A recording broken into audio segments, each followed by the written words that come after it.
If you are giving yourself the ick when you are doing sales calls or having sales conversations, this is the video for you. Because if you are giving yourself the ick, then your clients probably don't feel so great about those sales conversations either. So it's important to me that you know that sales does not have to feel pushy or icky or awkward. The reality is that if you understand your audience's psychology and how to tailor your messaging to their buying style, then you're going to be able to sell with confidence and connection. And people are going to walk away from these sales conversations feeling really good about the interaction. So by the end of this video, you should understand the basics of how to leverage buyer psychology, speak to the 4 buyer types, and create messaging that's actually going to convert without being super cringy and gross. So let's get into it. Once I actually started really leveraging and understanding buyer psychology, my close rate shot up to well above 80%. My sales process felt a lot more natural and so much more aligned. We also had a client who completely restructured her sales page using these principles, saw a 30% increase in conversions in 1 month. We've seen clients who have been able to go from 40 to 60% close rates by implementing these principles. And ultimately, all it comes down to is like you're not vastly shifting the things that you're doing or talking about or saying. You're just reframing what you're saying so that you are going to be activating people and speaking with people in a way that they need to be spoken to and that they are actually going to understand. If your sales conversations are feeling kind of forced or uncomfortable, if you're struggling to overcome objections without sounding super pushy, and also your content just isn't really resonating with your audience, all of these things are going to come into play. All of these principles are going to be applicable across all of these different fields. Between your actual sales conversations and consults, your DMs, and then what you're actually putting out in your content, all of that is going to be a lot more effective and seamless if you understand these principles. Let's dive into how to use buyer psych in sales. Number one, you have to understand that there are 4 different buyer behavior models. Each of them ultimately, what all this really means is when they're going to buy something, they're each looking at different things. They care about different stuff. So like an amiable buyer, they care more about how the investment is going to impact the people around them. So like their team, their family, their kids.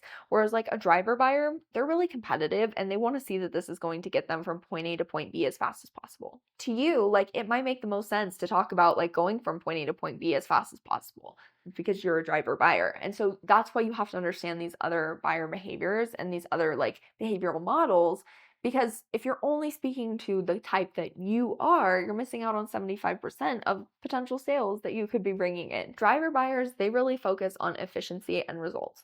They lead with their ego, they're competitive, they want what they want and they want it now. Analytical buyers, you really need to provide logic and data to back up your claims. Anything that you're saying, anything about stats or ROI, anything about client experience, right? They want to see data to actually back up those claims. Amiable buyers really care a lot about trust and support. They want to feel like their hand is going to be held through the process. And expressive buyers, they really need like a big picture vision of like, how is this going to provide them the success that they want? And expressive buyers care more about like this being a good experience, not just a fast one, if that makes sense. Well, let's talk about some of the kind of neuromarketing principles that come into effect here. So number one is the framing effect, which in this scenario, what you're doing is presenting your offer as the easiest and most logical solution. Instead of saying like, here's what's included in the program, what you would say instead is like, this program is designed to save you like 10 plus hours a week and still double your revenue.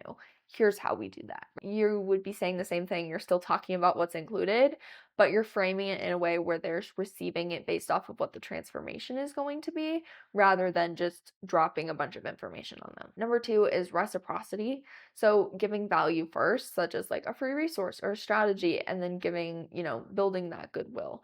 And so something that I like to do in sales conversations is when I'm setting the frame, I let them know that like, I'm going to ask you a bunch of questions because I want to really understand where you're at, what's coming up for you, what's not working.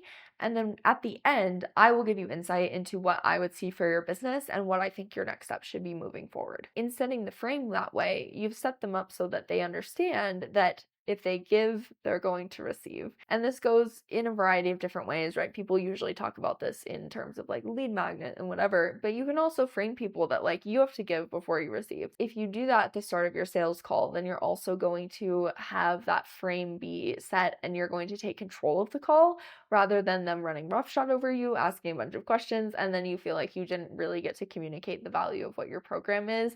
And then at the end, when they have objections, you're not having to be pushy and gross. They really shouldn't have objections if you follow the framework that we teach. The other thing is like a lot of people tend to not address objections before they arise, or they actually create sales resistance and create rejection and objections for themselves.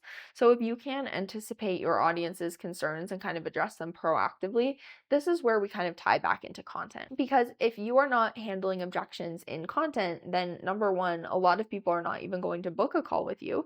And we know that conversion happens in conversation typically. So either in a DM conversation or getting somebody to have a conversation with you on the phone, whatever the method is going to be, whatever the medium is going to be, the reality is that you're not even going to get them there if they still have certain objections. Now, some objections will arise and can come up on the phone and you can handle those accordingly. But like I said, a lot of times you're not even going to get them there if you don't handle these objections in your content and at least plant the seed and anticipate what it is that's going to come up for them. Finally, it's really important for you to learn how to tailor your messaging to the primal brain, because people buy with their primal brain, not their rational brain. So instead of just focusing on like pain points, desired outcomes, solution, right?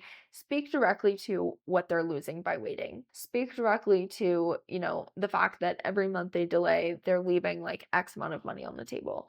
Because number one, comparison is very activating and easy to the primal brain to understand. And the primal brain also views like missing out as something that's it's like missing out on something like food, water, and shelter equals death to the primal brain.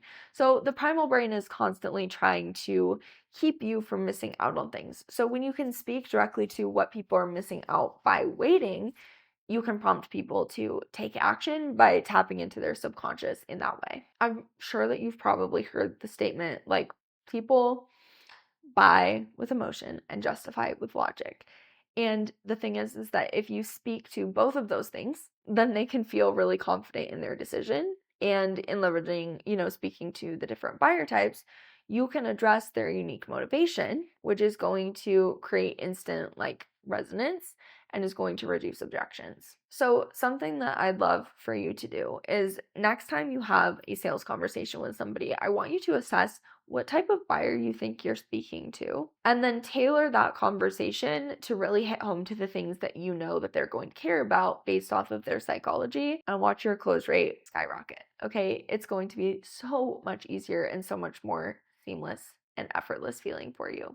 You'll see that this is working when your sales conversations feel a lot more natural and aligned. You don't feel like you're being gross or pushy. You'll notice that your conversations are being met with a lot less resistance and hesitation. And you'll notice that your content is resonating more deeply and driving more leads if you are handling those objections before they even get into the sales conversation with you. So I hope this was helpful for you. As always, my DMs are wide open if you want to have a conversation with me about this. And if you're somebody who's like, okay, obviously this isn't working in my business, but I'm not really sure what the gap is, book a free gap assessment. We've opened up some more spots for this month. They fill up really fast, and our team can do a free preliminary audit for you, going through your socials, your messaging, your sales process, all of that good stuff, and help you determine where to actually focus your attention so that you can move the needle this year. Be sure to subscribe to the channel, and I'll see you in the next video. Bye.